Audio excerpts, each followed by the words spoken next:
शिव महिमा अध्याय 3।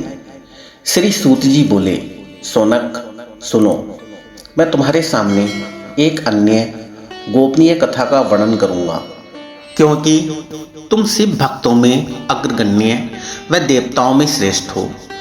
समुद्र के निकटवर्ती प्रदेश में वास्कल नामक गांव है, जहां वैदिक धर्म से विमुख महापापी मनुष्य रहते हैं।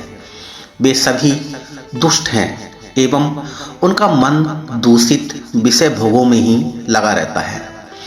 वे देवताओं एवं भाग्य पर विश्वास नहीं करते।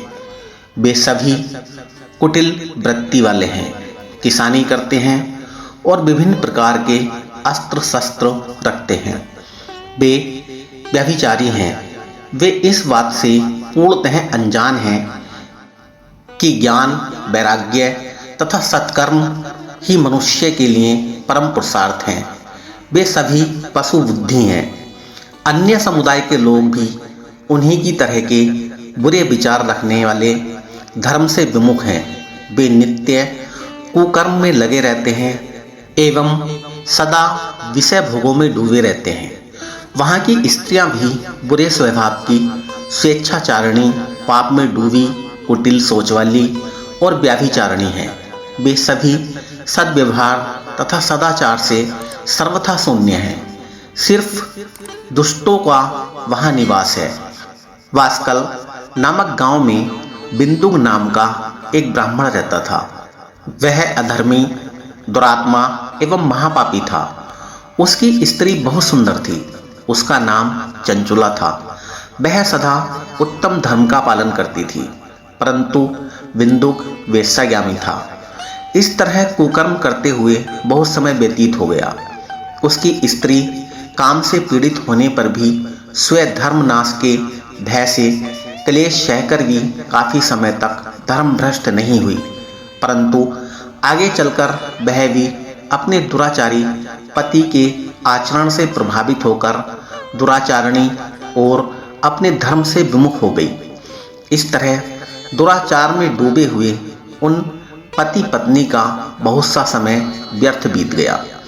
वेश्यागामी, दूषित बुद्धि वाला वह दुष्ट ब्राह्मण बिंदुक समयानुसार मृत्यु को प्राप्त हो नरक में चला गया। बहुत दिनों तक नरक के दुखों को भोगकर वह मूढ़ बुद्धि पापी विंध्या पर्वत पर भयंकर पिशाच हुआ। इधर उस दुराचारी बिंदुक के मर जाने पर वह चंचुला नामक स्त्री बहुत समय तक पुत्रों के साथ अपने घर में रहती रही। पति की मृत्यु के बाद वह भी अपने धर्म से गिरकर परपुरुषों का संग करने लगी। सती स्त्री विपत्ति में भी अपने धर्म का पालन नहीं छोड़ती। यही तो तप है। तप कठिन तो होता है, लेकिन इसका फल मीठा होता है। विषयी इस सत्य को नहीं जानता, इसलिए वह विषयों के विफल का स्वाद लेते हुए भोग करता है। एक दिन दैवयोग से किसी पुण्य पर्व के आने पर वह अपने भाइयों बंधुओं के साथ गोकर्ण क्षेत्र में गई। उसने तीर्थ के जल में स्नान किया एवं बंधुजनों के साथ यत्र तत्र घूमने लगी। घूमते घूमते वह एक देव मंदिर में गई।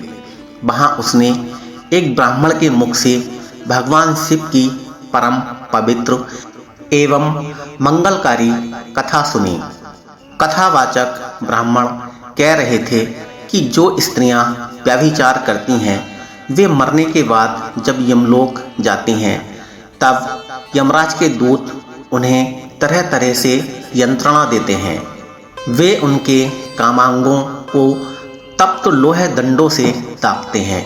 गरम लोहे के पुरुष से उसका संसर्ग कराते हैं। ये सारे दंड इतने वेदना देने वाले होते हैं कि जीव पुकार पुकार कर कहता है कि अब वह ऐसा नहीं करेगा, लेकिन यमदूत उसे छोड़ते नहीं। कर्मों का फल तो सभी को भोगना पड़ता है। देव, ऋषि, मनुष्य सभी इससे बंधे हुए हैं।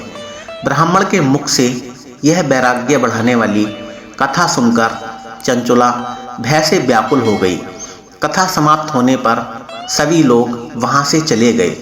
तब कथा वाँचने वाले ब्राह्मण देवता से चंचुला ने कहा, हे ब्राह्मण, धर्म को न जानने के कारण मेरे द्वारा बहुत बड़ा दुराचार हुआ है।